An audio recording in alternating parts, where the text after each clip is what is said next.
Assalamualaikum warahmatullahi wabarakatuh, para pemirsa semuanya.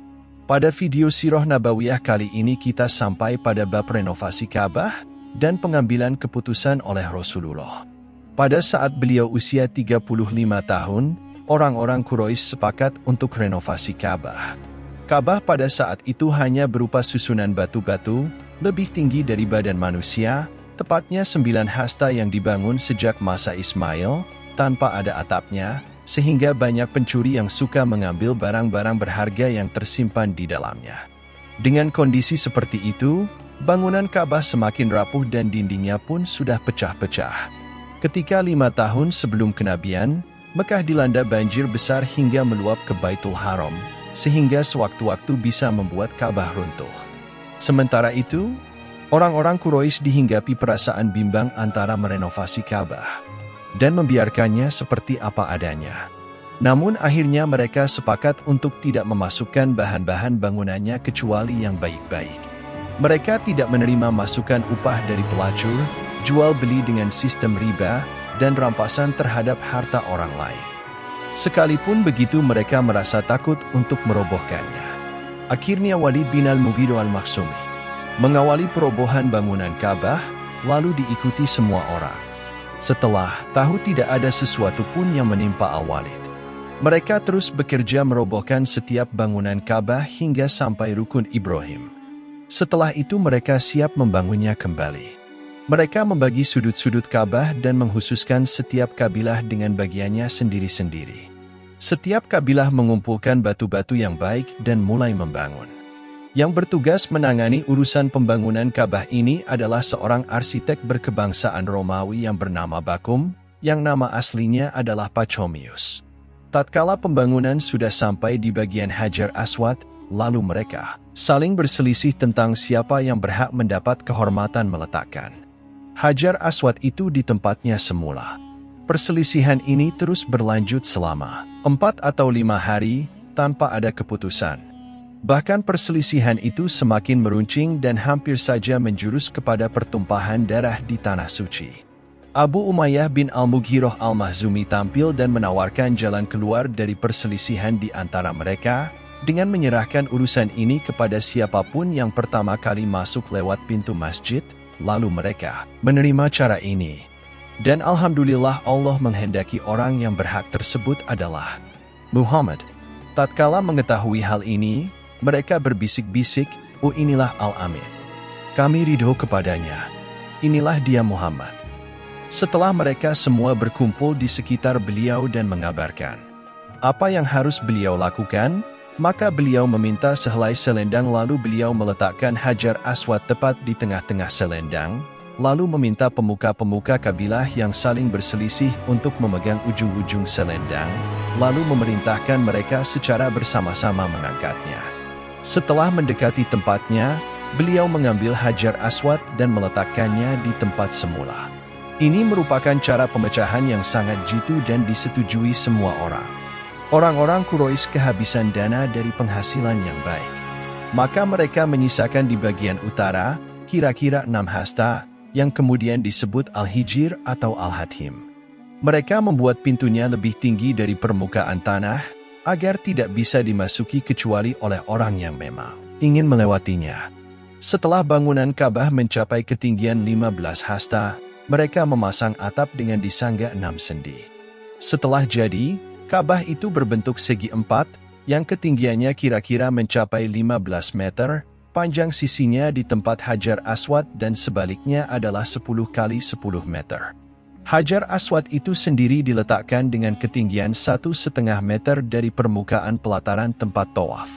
Sisi yang ada pintunya dan sebaliknya setinggi 12 meter. Adapun pintunya setinggi 2 meter dari permukaan tanah. Di sekeliling luar Ka'bah ada pagar dari bagian bawah ruas-ruas bangunan. Di bagian tengahnya dengan ketinggian 1/4 meter dan lebarnya kira-kira 1/3 meter.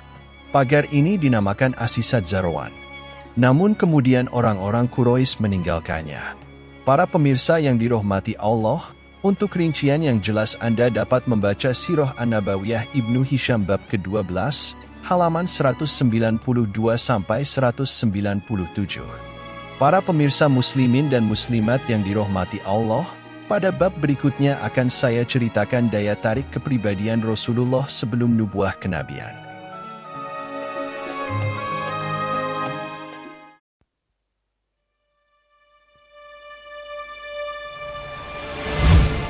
Terima kasih para pemirsa semuanya, karena Anda masih setia bersama saya. Baiklah, langsung saja para pemirsa, daya tarik kepribadian sebelum nubuah Rasulullah Shallallahu Alaihi Wasallam. Nabi Shallallahu Alaihi Wasallam telah menghimpun sekian banyak kelebihan dari berbagai lapisan manusia selama pertumbuhan beliau. Beliau menjadi sosok yang unggul dalam pemikiran yang jitu, pandangan yang lurus, mendapat sanjungan karena kecerdikan, kelurusan pemikiran, dan ketepatan dalam mengambil keputusan. Beliau lebih suka diam lama-lama untuk mengamati, memusatkan pikiran dan menggali kebenaran. Dengan akalnya beliau mengamati keadaan negerinya. Dengan fitrahnya yang suci beliau mengamati lembaran-lembaran kehidupan, keadaan manusia dan berbagai golongan. Beliau merasa risih terhadap khurafat dan menghindarinya. Beliau berhubungan dengan manusia dengan mempertimbangkan keadaan dirinya dan keadaan mereka. Selagi mendapatkan yang baik, maka beliau mau bersekutu di dalamnya. Jika tidak, maka beliau lebih suka dengan kesendiriannya. Beliau tidak mau meminum homer, tidak mau makan daging hewan yang disembelih untuk dipersembahkan kepada berhala, tidak mau menghadiri upacara atau pertemuan untuk menyembah patung-patung. Bahkan semenjak kecil beliau senantiasa menghindari jenis-jenis penyembahan yang batil ini, sehingga tidak ada sesuatu yang lebih beliau benci selain daripada penyembahan kepada patung-patung ini, dan hampir-hampir beliau tidak sanggup menahan kesabaran tatkala mendengar sumpah yang disampaikan kepada Lata dan Uzza. Tidak diragukan lagi bahwa takdir telah mengelilingi agar beliau senantiasa terpelihara. Jika ada kecenderungan jiwa yang tiba-tiba menggelitik untuk mencicipi sebagian kesenangan dunia, atau ingin mengikuti sebagian tradisi yang tidak terpuji, maka pertolongan Allah masuk sebagai pembatas antara diri beliau dan kesenangan atau kecenderungan itu. Ibnu Atsir meriwayatkan bahwa Rasulullah pernah bersabda, "Tidak pernah terlintas dalam benakku suatu keinginan untuk mengikuti kebiasaan yang dilakukan orang-orang jahiliyah kecuali hanya 2 kali. Namun kemudian, Allah menjadi penghalang antara diriku dan keinginan itu. Setelah itu aku tidak lagi berkeinginan sedikit pun hingga Allah memuliakan aku dengan risalahnya." Suatu malam aku pernah berkata kepada seorang pemuda yang sedang menggembala kambing bersamaku, karena aku hendak masuk Mekah dan hendak berbincang-bincang di sana seperti dilakukan para pemuda lain. "Aku akan melaksanakannya," kata pemuda rekanku. Maka aku beranjak pergi. Di samping rumah pertama yang kulewati di Mekah, aku mendengar suara tabuhan rebana. "Ada apa ini?" aku bertanya. Orang-orang menjawab, "Perhelatan pernikahan Fulan dan Fulanah." Aku ikut duduk-duduk dan mendengarkan. Namun Allah menutup telingaku dan aku langsung tertidur, hingga aku terbangun karena sengatan matahari esok harinya. Aku kembali menemui rekanku dan dia langsung menanyakan keadaanku. Maka aku mengabarkan apa yang terjadi. Pada malam lainnya aku berkata seperti itu pula dan berbuat hal yang sama.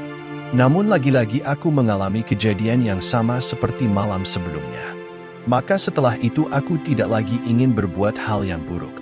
Al-Bukhari meriwayatkan dari Jabir bin Abdullah, dia berkata, tatkala Ka'bah sedang direnovasi, Rasulullah ikut bergabung bersama Abbas, mengambil batu. Abbas berkata kepada beliau, "Angkatlah jubahmu hingga di atas lutut, agar engkau tidak terluka oleh batu." Namun karena itu beliau justru jatuh, terjerembab ke tanah. Maka beliau mengarahkan pandangan ke langit. Kemudian bersabda, "Ini gara-gara jubahku, ini gara-gara jubahku." Lalu beliau mengikatkan jubahnya. Dalam riwayat lain disebutkan, setelah itu tidak pernah terlihat beliau menampakkan auratnya. Rasulullah menonjol di tengah kaumnya karena perkataannya yang lemah, lembut, akhlaknya yang utama, dan sifat-sifatnya yang mulia. Beliau adalah orang yang paling utama kepribadiannya di tengah kaumnya, paling bagus akhlaknya, paling terhormat dalam pergaulannya dengan para tetangga, paling lemah lembut, paling jujur perkataannya, paling terjaga jiwanya, paling terpuji kebaikannya, paling baik amalnya, paling banyak memenuhi janji, paling bisa dipercaya, hingga mereka menjulukinya Al-Amin, karena beliau menghimpun semua keadaan yang baik dan sifat-sifat yang diridhoi orang lain. Keadaan beliau juga digambarkan Ummul Mukminin Khadijah. Beliau membawa bebannya sendiri, memberi orang miskin, menjamu tamu dan menolong siapa pun yang hendak menegakkan kebenaran. Para pemirsa muslimin dan muslimat yang dirahmati Allah, itu keagungan sifat dan kepribadian Rasulullah Shallallahu Alaihi Wasallam sebelum nubuah kenabian, yang sungguh luar biasa, yang patut kita contoh dalam kehidupan sehari-hari. Untuk selanjutnya saya akan menceritakan ketika beliau mendapatkan wahyu yang pertama dari Allah, melalui malaikat Jibril. Tetaplah bersama kami untuk mengetahui kelanjutan kisah Nabi kita ini. Wassalamualaikum warahmatullahi wabarakatuh.